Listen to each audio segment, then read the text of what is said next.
On reste avec le football marocain avec un nouvel éclairage ce matin sur le passage au professionnalisme pour les clubs de Botola. Si les instances du football national souhaitent appliquer dès cette année cette réforme, il semble qu'il y ait aujourd'hui encore bien des zones de résistance. C'est en tout cas le point de vue de notre consultant en gouvernance, Khalid Benani.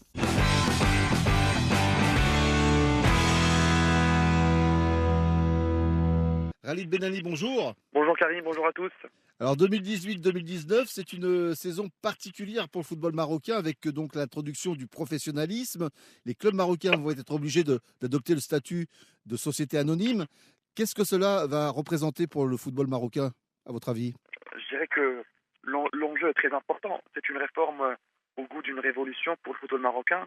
Le passage des clubs en SA était programmé ou est programmé pour la saison 2018-2019 en respect bien entendu de la loi 3009 relative à l'éducation physique et au sport.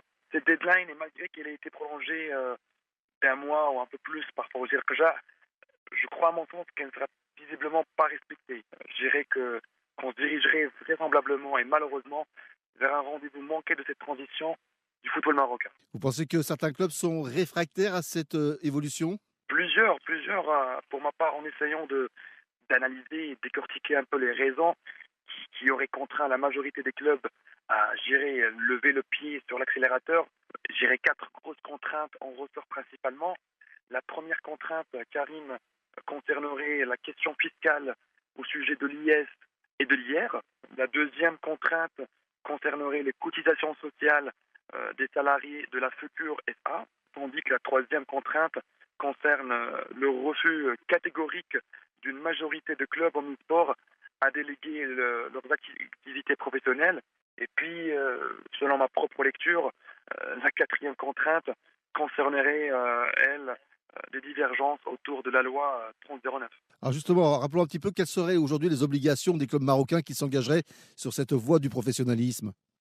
C'est un respect de cahier de charge, c'est un engagement, c'est une implication, c'est une structuration professionnelle des clubs qui permettrait effectivement à ces clubs une certaine pérennité, un fonctionnement selon des standards, des normes irréprochables et surtout d'éviter des couacs financiers que vivent malheureusement nos clubs aujourd'hui.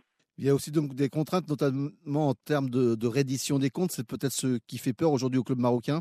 Oui, la raison a été évoquée, mais je crois, Karim, que loin des raisons évoquées par certains clubs marocains, je crois que ce retard peut également être imputé, à mon sens, à deux autres facteurs cumulatifs. Le premier est lié, à mon avis, directement à la gouvernance archaïque de la quasi-majorité de nos clubs, qui, en plus d'être très mal structurés, ils sont tout simplement incapables de dégager des bénéfices conséquents qui leur permettraient d'investir dans cette transformation SA.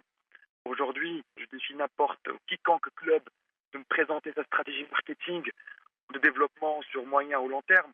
Un autre facteur, Karim, serait lié à mon sens à une défaillance avérée de la Fédération royale marocaine de football et surtout de la Ligue professionnelle concernant la gestion et la valorisation des volets marketing et sponsoring, puisqu'aujourd'hui le produit Botola Pro, si on peut parler d'un produit Botola Pro, n'est absolument pas marketé, ce qui impacterait directement sa valorisation et par conséquent ses retombées sponsoring, ses rentrées en termes de merchandising et surtout, avant d'oublier Karim, ses retombées en termes de retransmission TV qui devraient, en toute logique, être l'une des plus importantes sources de revenus pour nos clubs.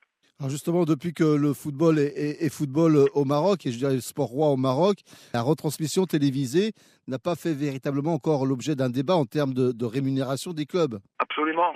Contrairement à des pays comme l'Afrique du Sud ou comme l'Égypte, où les droits TV sont répartis d'une manière plus équitable et d'une manière beaucoup plus professionnelle, ce qui explique aujourd'hui que ces pays ou ces ligues nous devancent de très très loin. Je parle de l'Afrique du Sud, je parle aussi de l'Égypte, mais aussi de la Tunisie à degré moindre. Leurs championnats de football respectifs et avec leurs clubs sont nettement mieux structurés, grâce notamment à la répartition judicieuse des droits TV.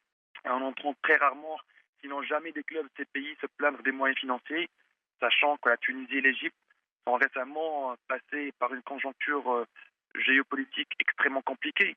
Mais malgré cela, leurs clubs ont su et ont pu maintenir un bon fonctionnement grâce notamment à des processus et à des standards et à des ressources compétentes. Il suffit, Karim, de jeter un coup d'œil sur le fonctionnement d'un club comme le Mamelodi Sundowns ou l'Orlando Pirates ou l'Espérance de Tunis ou l'Ali d'Égypte pour comprendre que notre football est extrêmement mal géré. Le club Kairos, à titre d'exemple, dispose d'un budget de fonctionnement annuel d'au moins 30 millions d'euros, un budget potentiellement revu à la hausse en cas de transfert de joueurs. Le club dispose de ressources, de revenus extrêmement variés et très complémentaires.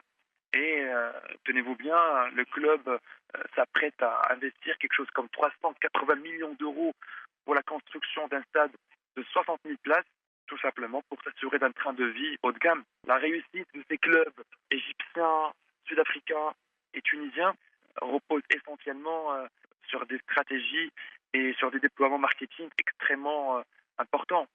Le club Kairos, par exemple, déploie une stratégie de valorisation d'image extrêmement importante et réalise des recettes records en merchandising et force le respect auprès des sponsors locaux et internationaux. Dans ce cadre, il est bon de rappeler que l'Ahli vient de paraffer un contrat de 27 millions d'euros avec un annonceur saoudien, alors que chez nous, certains grands clubs n'ont même pas le contrôle de leur logo ni de leur identité visuelle et parlent encore de mise en place de sites web. C'est vraiment le constat à faire sur notre football par rapport au football africain. Alors ceci dit, il y a quand même deux clubs qui ont franchi le pas. Je pense à El Jadida et l'IRT de Tanger qui ont opté pour le statut de société anonyme. Est-ce qu'ils ne risquent pas de se retrouver un peu isolés aujourd'hui dans cette boto-là?